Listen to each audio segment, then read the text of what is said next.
Good evening. It's Exposeco here, and I'm Brian Tarpy. I'm here with my co-host, Paul Tarpy. Paul, how's it going?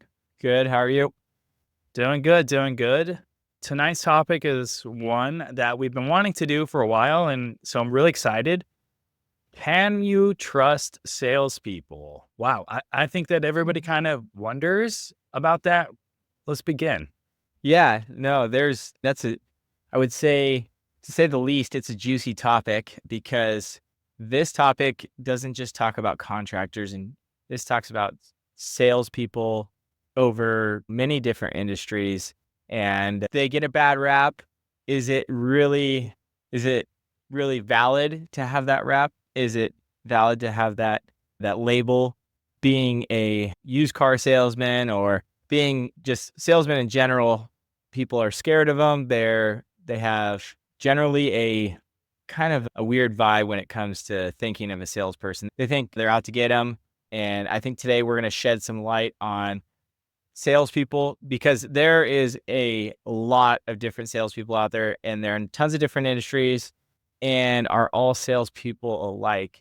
So this is going to obviously be based on my experience being in sales for 15 plus years and operating at a high level, producing a lot of sales to a lot of different clients, and mainly doing it in one or two industries. So what I'd like to do is touch on obviously the home services space is where I'm most familiar with my sales and peers in that industry as well. And just finding that there's different types of salespeople across the industry. So you've got the used car salesman all the way up to your best friend that will talk to you for the next 20 years types of sales guy that will build a relationship inside the house. So what a sales guy really does, if they're good, if they want to build a lasting relationship, they come in and they start by getting to know you. If they're in your home, they're looking at pictures on the wall. They're being really observant. They're looking at whether you have golf clubs. Where are the common interests inside your house? And they're trying to get to know who you are as a person to get a connection and to break down barriers. So us as consumers, we are scared of salespeople when they're in our house. They could be intimidating. Having a salesperson show up at your door, you don't know what to think. Honestly, all those thoughts are extremely valid because there's a fair share of that going on every single day with tons of different people, tons of different sales tactics and so forth. But the generalized sales, the most common sales tactics that happen and that are commonly the most successful as well is building a relationship, breaking down barriers, getting people comfortable with them. So a sales guy is there to be your friend. When you have an overly super friendly sales guy there, he's probably a pretty good sales guy.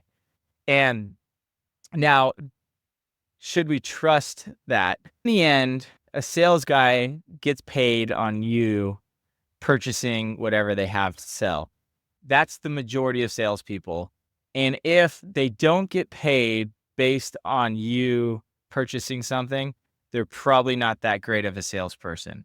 A good salesperson will only work at a job that pays them for what they produce, and they're confident in their ability. They have a lot of skills in being able to persuade people or being able to break down barriers, which means become your friend, build a relationship.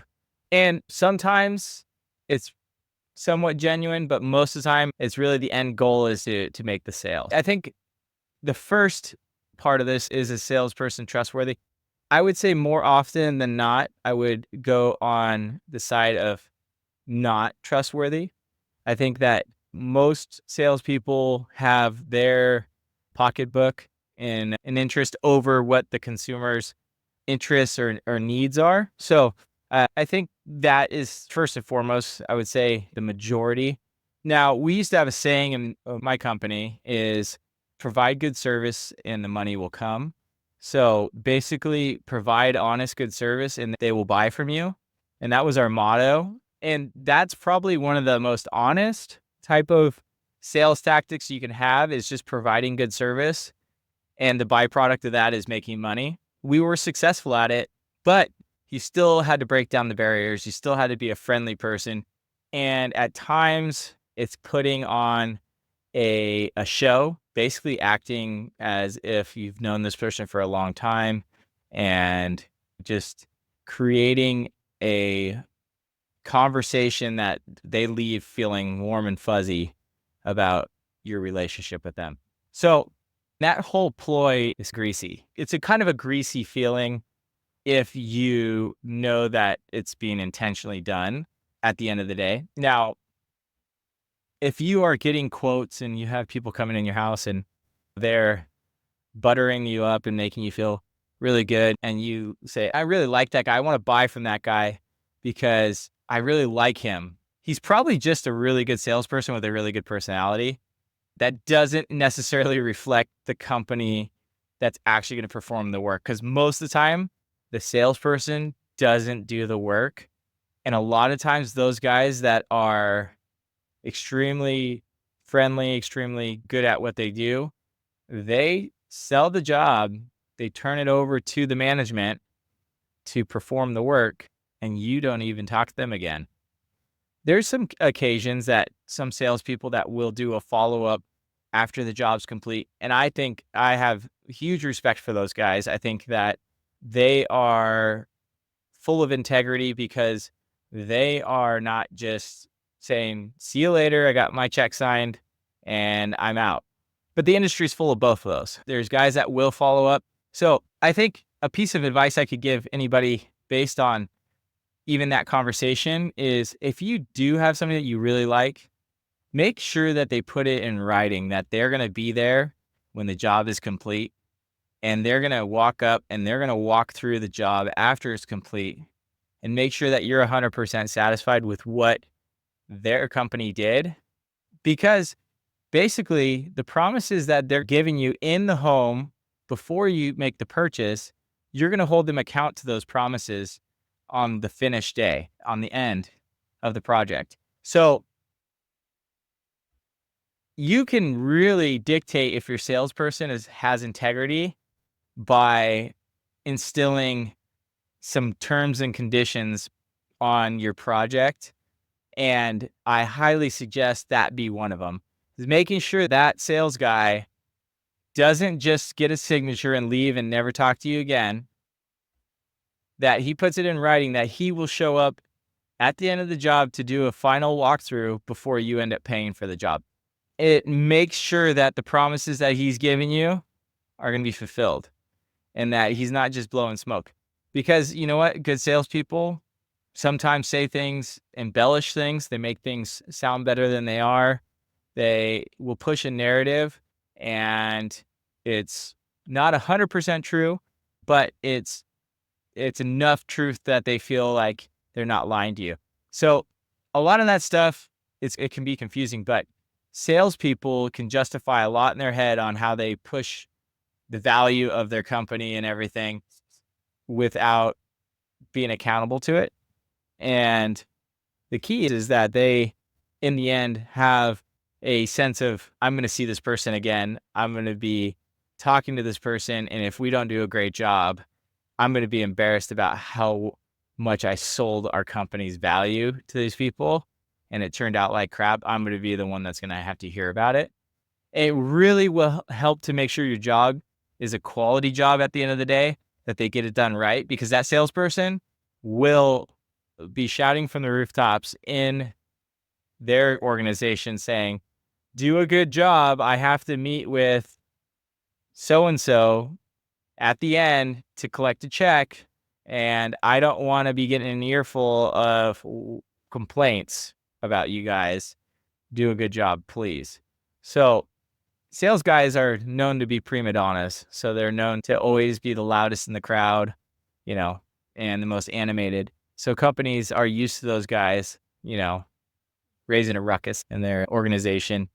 But that's the personality that you get out of them. In closing with that, I would say most salespeople have good intentions, but the money aspects can get in the way of that. And people can be compromised pretty quickly. They can embellish things. And they can also be they can be optimistic. They can be thinking, oh yeah, this job's going to be so easy. It's going to go so great. But and the fact is their operations behind them may not be as great as they think. Yeah, there's ways to keep that accountable, but I would say overall, people have good intentions, but money can sway that a little bit. Yeah, let's talk a little bit more about that too, because I think what you're noting is salespeople are people who want to seem like they are in your corner without any biases, without any reservations. They're there for you. They're the liaison between you and getting the product or the service you need. That's what they want to personify. And if they can communicate that to you, they will. But the reality is you have to have two eyes wide open and know that they're there putting on a face and a front. They fully represent the company that they come and are hired by, employed by, paid by in order to get you to purchase something from them, ideally something that costs of the highest value so that they make the most money. Most salespeople, you've said before, are paid on commission. So there is that, and that adds to the murkiness of it. I'd like to look at something really quick. It's just by way of a story. Someone responded to one of our articles on our website. We have a continuing education page. We're trying to keep people informed about what we do and who we are. And anyway, we have an article called Exposing the Tactics, Common Sales Strategies Contractors Use and How to Avoid Them. And we had a person read that article and then ask us the question, are salespeople bad? What would you respond to that person after having us unveil the cloak and dagger of sales, the sales industry, and then having that question asked because you have an idea where that's coming from? Absolutely. It's are salespeople bad? That can be a loaded question. I don't think people are inherently bad intention wise when they walk through that front door.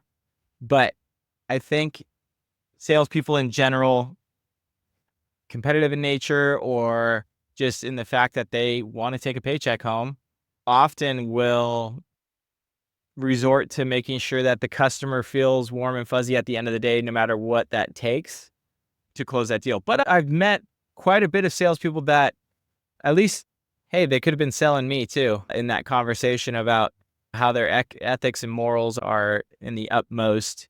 But at the end of the day, salespeople can often look out for their best interest before the client's best interest.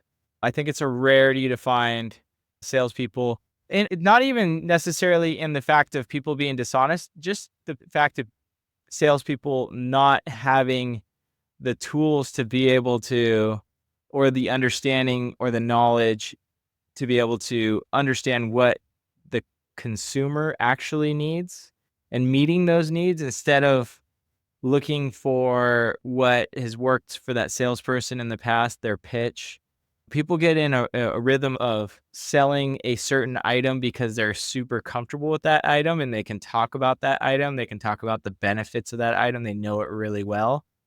And there's not really, for some people, there's not really a reason to purchase that item because it doesn't benefit them in the ways it would somebody else. So, let me explain.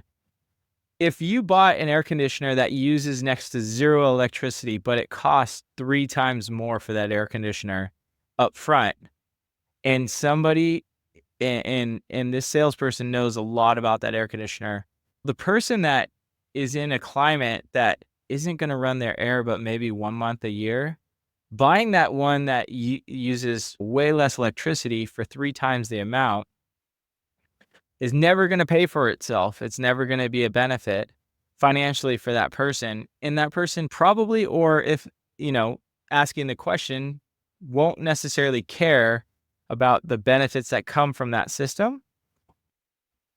But that sales guy really likes that system. He sold it to Susie and April and Mary down the street, and they all love the systems. He was so happy with them.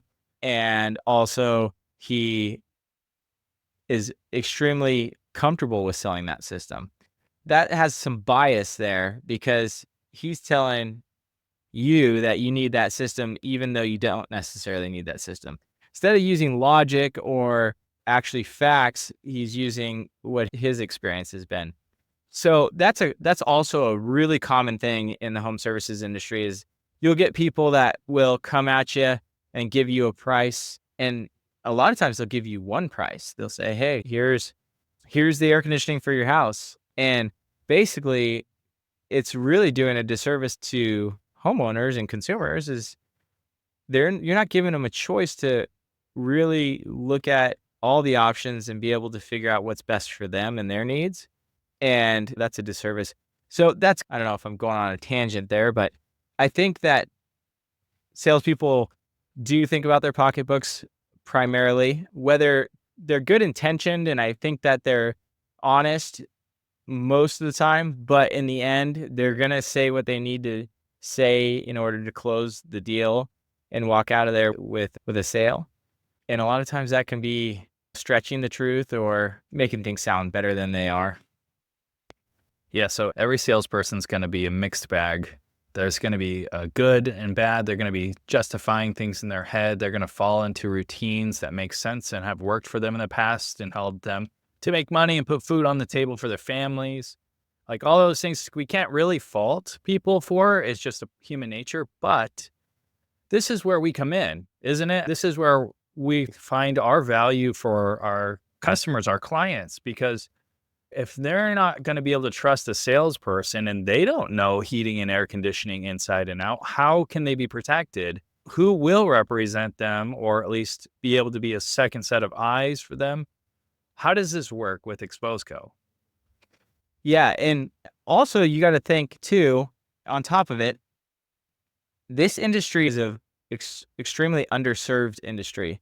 So, what that means is the industry is bigger than the workforce has been able to grow into. So it's lacking of experience. There's a lot of salespeople that have come from other industries and just migrated into heating and air conditioning or even home services. They went from the auto industry or they went from appliance sales or they went from different industries and they just crossed over. They've commingled and maybe this is just a temporary stay. They might be going into another industry after this. Salespeople can get bored with industries as well. But so they don't have necessarily a lot of them don't have the knowledge that people that have been in the industry for 17, 18, 20 years and that have installed, have serviced, have repaired, all that experience or dealt with thousands of installations and the aftermaths of the installations, making sure people are happy and making sure that people are actually getting the experience that they hoped for out of the system that they purchased. So most of the sales guys don't necessarily have experience in all that stuff. That's what Exposeco brings, is that we have the wealth of knowledge of that broad spectrum of experience across the whole business. And now we have no ties to the contracting side of things. Now all we do is help consumers. When we're helping consumers, we have your back because there's nobody's paying us other than you. And when we can see all the tactics that they're pushing, we can see the types of equipment that they're giving you or the features that they're giving you in the system and really going through it and making sure that you're actually getting what you need, not necessarily what the salesman thinks you should get because his experience has been pretty good with that product. It may not fit your needs. You can be overspending a lot because of them. Yeah, so somebody could, if they wanted to, hire us to be that person for them. We're essentially working for the person who hired us to represent them to a contractor, to a salesman, and to make sure that they get the best value for what they need, actually what they need, not what the salesman says they need. They don't need a Ferrari. If they don't need a Ferrari, if they want an SUV, that's what they want and that's what they need. And so we don't make more money based on how much the customer would spend. So this is why it seems like such a no-brainer to us and why we envisioned this entire company is because We want to be in people's corner, not in any contractor's corner. We're not going to sell information. We're not going to sell people heating and air conditioning systems. We're just going to help people buy them because this is an underserved industry. Yeah. And also, look, the main goal of a salesperson is to make you make an emotional purchase. And our goal is to take emotions out of your purchase. And an emotional person that makes emotional decisions financially a lot of times is not necessarily making the most wise decisions financially. So what we do is we take the emotions out of it. We run the data. We make sure that what you're getting is actually worth what you're paying for it, and also that it fits what you actually need. And basically, we can pull the wool off of your eyes, or however you say that, and make it so you can see. The industry is a confusing industry. All the home services industries can be confusing to somebody that isn't in them, doesn't do them every day.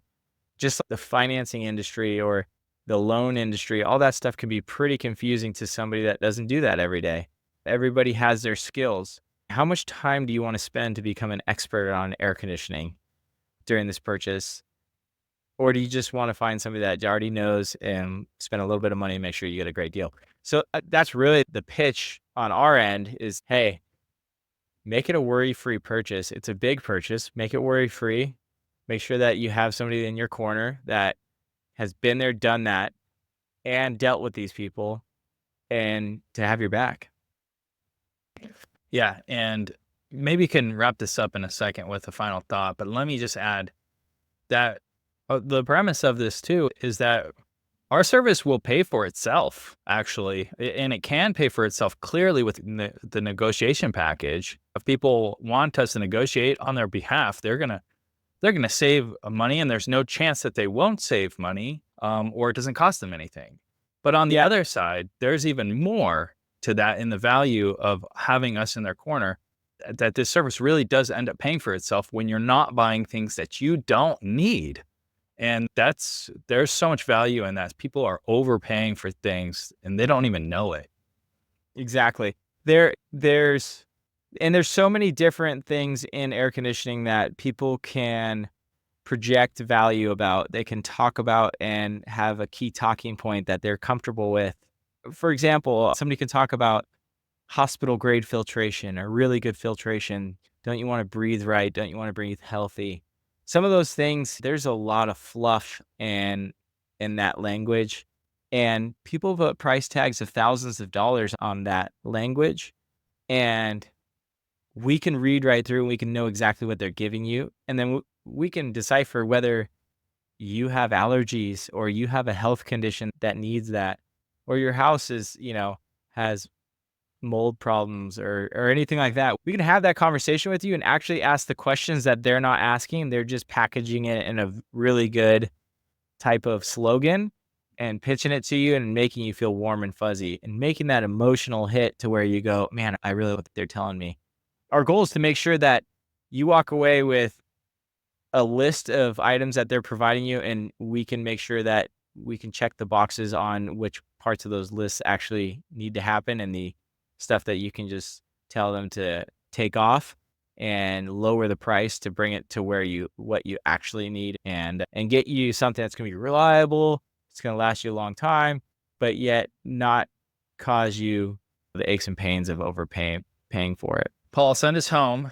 Answer our question. I know you did in long form, but real quick. Can you trust salespeople? I would say no. No, we can't trust salespeople. As you said in long form, it's that they have conflicts of interest at every level. You need somebody in your corner to advocate for you, or at least you have to educate yourself to a high level in the industry in order to be able to fully represent yourself, or you can expect to be taken advantage of. Even the nicest of sales guys, you still got to watch out for. All right. The nice ones is ultimately why they're in that position, right? Because they make you feel warm and fuzzy and make you want to trust them. It's human nature. Paul, thanks for this conversation. This has been helpful for me, and I hope it's helpful for our listeners.